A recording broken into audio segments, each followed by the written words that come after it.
Hi everyone. So we have April here today. She's been working with us for the last, I think it's, is it 4 or 5 months at this point? I think it's five, I I'll think. have to double check just to not mislead anyone. So yeah, okay. So Uh, we Four. officially started in October. So yeah, it's Yeah. 1, 2, 3, and this is the coming to the end of the fourth month. And yeah, I just wanted to say that it's been an amazing journey. I feel like you've been learning very fast, especially when it comes to sales and how to maneuver things on the sales calls. So yeah, how about you introduce yourself a bit first so people know what service you offer, this type of stuff. Well, my name is April Kelly. I do ghostwriting, but not just the writing. I do the entire process from beginning to end, from book idea to writing, copy editing and proofreading, and then the layout, cover design, and marketing. So it's the whole thing from beginning to end. Awesome. Perfect. And how long ago did you start this journey of ghostwriting? I've been ghostwriting for years, but I hadn't thought about doing the end-to-end service until last year because what I would do is I would work with people, write a book, and then they would say, "Well, what now?" And I didn't really have any answer for them, so I created one. Yeah, nice. Basically seeing a gap in the market and then putting together a solution for it. And I assume it's way easier to sell it now since people are getting the whole package in one, right? Absolutely, yes. Nice. Yeah. Nice. Okay. So you mentioned that you only started taking ghostwriting super seriously last year. What was your occupation until then? Was it another type of writing, another type of career, or like what were you doing before getting into this? I was mostly ghostwriting shorter form materials like blogs, articles, things like that. I had a few regular clients who I wrote for all the time. And I also I'm still doing copy editing because I really love it. So that was my main source of income before I started doing this. Got it. Okay, yeah. So it's pretty much you just transitioned from those things into ghostwriting, which is kind of the next tier of writing, to be honest, because it's longer projects and higher ticket prices and so on. Right. Yeah, no, amazing. Great. Thanks for sharing your feedback. And I think a lot of people can relate to kind of not the same journey, obviously, but similar journeys.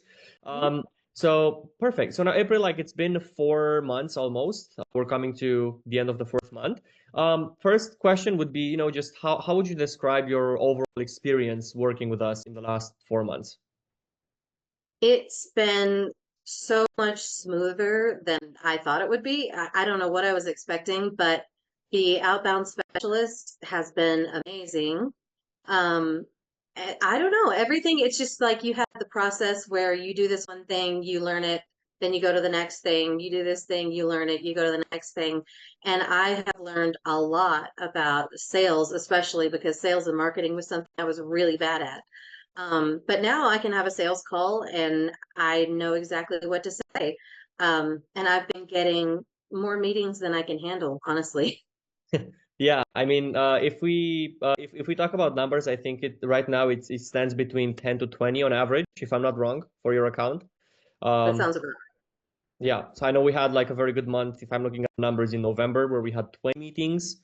right. The last month was 15, and then this month we're at 11 so far. We still have a week to go. So, Well, so that's only because I restricted the times that I was available. yeah. Actually, yeah, no, that's me and April were just talking about how she should, increase friction on the process because she's getting so many bookings, and we feel like we need to increase quality and reduce quantity. Um, Yeah. yeah, no, that's great. And you mentioned that, in the beginning when you started thinking of working with us, you basically didn't know what to expect, right? What were some of your hesitations or concerns, let's say, before you started and joined the program? I didn't know what I would have to learn and do specifically and what you would do for me. I learned that you guys program the LinkedIn searches and everything, so I didn't have to learn how to do that at all, which I'm really happy about because that's the thing I hate having to figure out. Yeah. I really don't know what I was expecting, to be honest, but I think I was expecting less hands-on, because the price was so reasonable, but it's been very hands-on. Got it. I think you meant hands off in the last bit there. For you, hands-on. Oh, for me. Oh Yeah. yeah, that makes more sense. That makes more sense. Yeah, no, definitely, definitely. And I'm glad we could meet the expectations in terms of that because but the main reason why we want to work with people is just for them to have a hands-off experience in terms of marketing and sales Yes. Yeah. because most freelancers don't really want to deal with that stuff, right? They just want to write and Right. do their own thing. Um, okay, amazing. So, in that capacity, then, for you, what was that thing that pushed you through with the decision to work with us? Because obviously, like, I know you mentioned that the pricing was reasonable, but it was still an investment, right? And we were still strangers at the beginning. So, what was Yeah. the main motivation that pushed you towards the decision? Well, to be honest, I knew that your sales process was going to be the same as the sales process you used to get me in as a customer, and it was very effective. And so I thought, if I can get somebody to do that for me, I mean, once I get on a call with somebody who's serious, it's not that hard to close them. My problem was getting people, and I knew that you guys could do that. Nice. Okay. Yeah. Well, in order to keep track of everything, you need to practice and preach. Practice what you preach. Sorry. So yeah, okay, awesome. And can you share, in the last couple of months, we talked about meetings, we talked about the before. Can you share a particular success story or milestone or so on that you achieved while working with us in the last 4 months? Well, I mean, obviously, I got my first two projects, Yep. and they were big projects. The first one that I got was, he was very serious. It was effortless. He was practically begging me to give me money. The second one, they were very hesitant. They really wanted to write a book, but it was a big investment. And I was just very understanding and cautious while also assuring them that I knew what I was doing. And eventually they signed. Nice. Okay. What do you think was the thing that assured them of of the quality of your work, and basically what do you think was the decision maker in their head for the second lead, the one that was a bit harder to deal with? It was that I had a meeting with his business partner, who Okay. handles the finances, that because he had the whole I have to check with my partner thing. They say, oh, Uh, I can't do it because I have to check. So I said, why don't you let me have a meeting with him and talk to him? And that's what did it. Yeah, and this just goes to show that, short sales cycle, long sales cycle, they're both a thing. They both work. People can also come on the call and, as you said, beg you to give you money. Then there's also people that are a bit more cautious and they need that time to process everything and speak with partners and so on. But at the end of the day, you still didn't let them go, right? Because you were the one that took leadership and proposed that meeting with the partner and made it happen and basically convince the partner as well that working with you is a great idea. So that's, I think, what sales is all about, just not letting the opportunities go and making the Mhm. most out of it. So yeah, no, amazing, amazing. Okay, so um, the first two projects came in about 4 months for you. Do you mind Mhm. sharing maybe just an estimate of what you charge for your services so people can also see like the deal size, just roughly on average of these projects? So the actually I signed both of them within 3 months because we did this stuff in December and we didn't finalize it until January for reasons for both of us. So it was actually really fast. The entire process from beginning to end for an average size book from concept to distribution is 30,000. And that includes, you said distribution and also publishing and everything that has to deal with publishing and marketing the book, right? Creating the cover, doing the interior layout, creating marketing materials, graphics, getting people on podcasts, all of that, Oh, all the nice. Okay, marketing. so you actually go beyond just the direct marketing with maybe publishing on Amazon Oh and so yeah, on. You also do. very far Nice. outside of that. Yeah.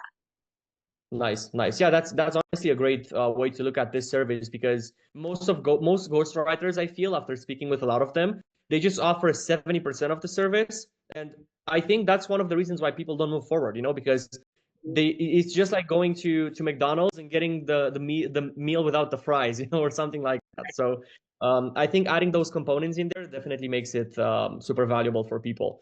Um, awesome. So just outside of obviously getting the meetings, getting the deals done, that was the main goal of working together. Mhm.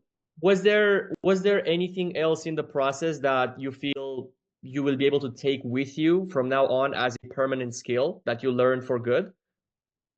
The persistence of the outbound specialists, the follow-ups, that's so many people either say or they don't respond, and she just kept saying, hey, just checking in, and then so many of them booked a meeting after that. They're like, oh yeah, I forgot, I meant to book, so I would have never thought that being so persistent, I thought that that would annoy people, and it does annoy a few people, but it's really effective overall. Yeah, I mean, of course, it depends on the personality of every single person. But if we look at outbound and what this is all about, the saying it's just a numbers game, right? It's the same with follow-ups, really, because if you follow up with 100 people and maybe 20 of them get annoyed, but if Mhm. out of 100 follow-ups you can get one $30,000 deal, is it worth it Right. for 20 strangers? I think yes, Oh yeah. So, and I don't think their day is going to be ruined by a follow-up, right? Maybe just 5 minutes of it, No. but yeah. Yeah. Yeah, we're not villains here. We're just, being mindful about business practices. So, okay, Yeah. amazing. April, to wrap things up, I just want to ask you if what would you say to someone that is currently considering working with us? Maybe, just they're going through the same process as you, right? They booked an appointment. They're now on that resources page. They're watching this video, and they're just on the fence and have that bit of skepticism as anyone should have. What would you say to them? I would say look at their own sales process so far, how your company has made them interested to the point that they're on the fence at all. Was it effective? Did they feel like they liked the process? Because if they do, that's exactly what you guys will do for them. And it's really effective. Yeah. So it's basically think with logic, in terms of the process, how it looks like, and if you think something similar would work for you and it aligns with you. Yes, and like you said, it's a numbers game. So I cannot reach out to like thousands of people, like, not and have a day job too. So yeah, the more people you can reach out to, the more calls you're going to get, the more deals you're going to get. It's easy. Yeah, yeah. And actually, I think we forgot to talk about this, but when you joined, I think you were in a day job, right, with copy editing, if I'm not wrong. Yeah, yeah. Got it. Okay. So how now that we got into this a little bit, how was your experience managing the system we have at the same time with your day job? I mean, like what was it look like for you in terms of time spent and all those details? Well, because I'm a freelancer, I actually had a couple of day jobs. Okay, got it. I was working for a lot of people. And so what happened was, it was tough to juggle at first because you have to do your work and you have to make money, but you also have to set aside time to talk to people. So I did work extra for the first couple of months.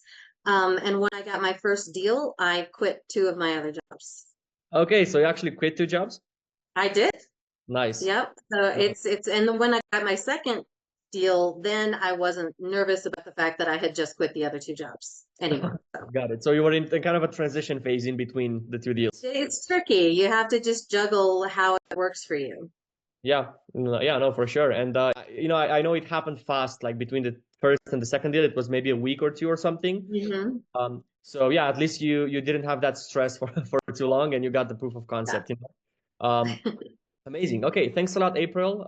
Yeah, if you have any last words to share, then that would be great. If not, we can wrap it up here. Just that if you're struggling to get meetings with people, this will do that. You will get meetings. You'll get more meetings than you can handle. Perfect, appreciate it. And if you can handle them, then we're just gonna send them to April here, so she can have even more. So, yeah, thanks a lot, April.